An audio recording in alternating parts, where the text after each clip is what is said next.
Welcome to Journeys of Faith Super Saints podcast. Stay tuned to the end of this program for a special message. Thank you.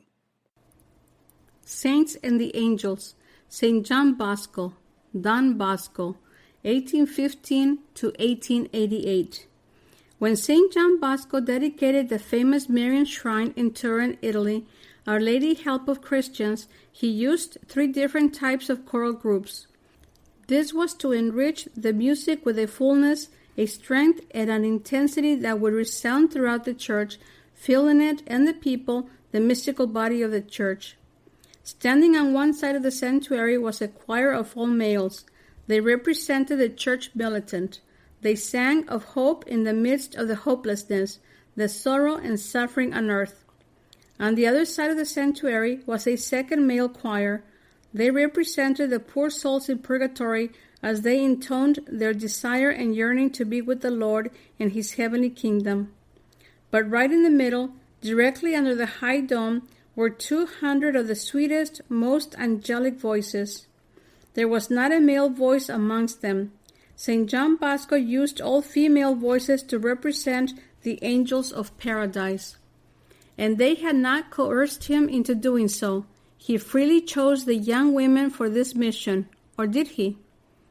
Don Bosco and El Grigio, the Great One. Making the statement, "The chapter will not be complete without," becomes a pat phrase when speaking of Don Bosco.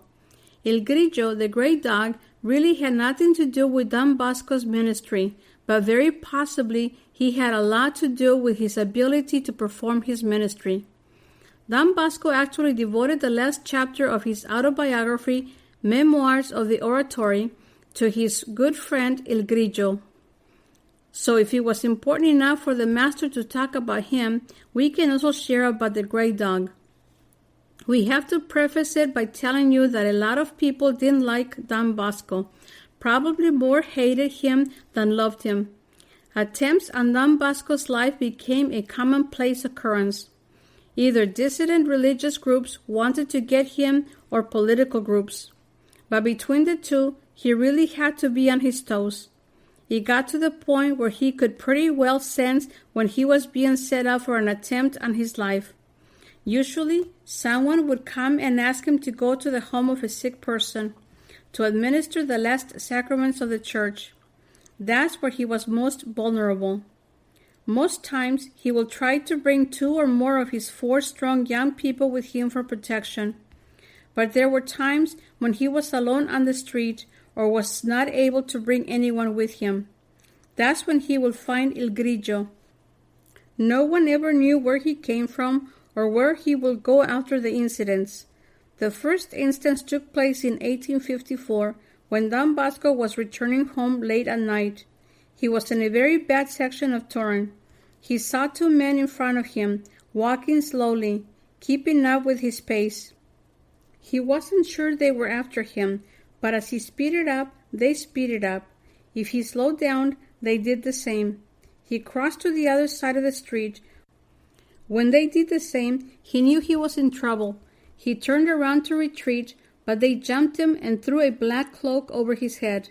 He tried to fight them, but it was no use. They were attempting to jam a cloth inside his mouth when all of a sudden, out of nowhere, a huge gray, hideous-looking mastiff emerged from the darkness and came charging at them. His growls sounded like those of a wolf or a bear. He lunged at Don Bosco's attackers. They were frightened right down to their toes. They pleaded with Don Bosco to call him off. He would agree to when they agreed to stop accosting passers-by. They ran for their life. El Grigio didn't chase them. He stayed by Don Bosco's side. From that time on, whenever Don Bosco came home late, after he passed the last of the buildings, El Grigio would come from out of nowhere to walk him home. Many people from the Oratory saw El Grigio. One time he barged into the Oratory. Everyone was frightened, but then he ran up to Don Bosco, nuzzled his face into his friend, and ran off.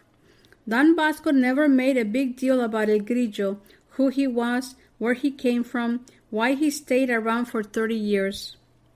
Don Bosco writes that the last time he saw El Grigio was in 1866, but he finished writing his memoirs some years before he died, so he did not chronicle all his adventures with El Grigio. There is a recorded incident that El Grigio accompanied Don Bosco on the road to Ventimiglia, near the French border, as late as 1883. When Don Bosco shared this with a friend, she marveled because dogs just don't live that long. Don Bosco smiled and said, well, maybe it was his son or grandson. He didn't want to get into it with her. The Salesian sisters testified that they experienced El Grigio's protection on 3 occasions between 1893 and 1930.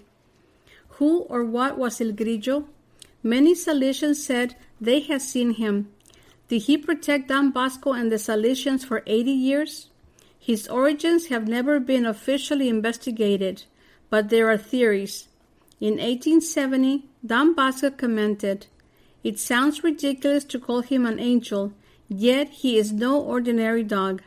Our only comment is, why not an angel?" Please load our free Bob and Penny Lord app. Here is how to download our free Bob and Penny Lord app. Simply, with your iPhone or Android device, go to the App Store, search for Bob and Penny Lord app, and download it. It's that simple. Here's what you can do with our free Bob and Penny Lord app. Number one, there's a link to our marketplaces, our websites, our blog, and this podcast. The second link is to our Bob and Penny Lord TV channel, where you can access all of our videos as seen on EWTN, plus a whole lot more. Thank you very much.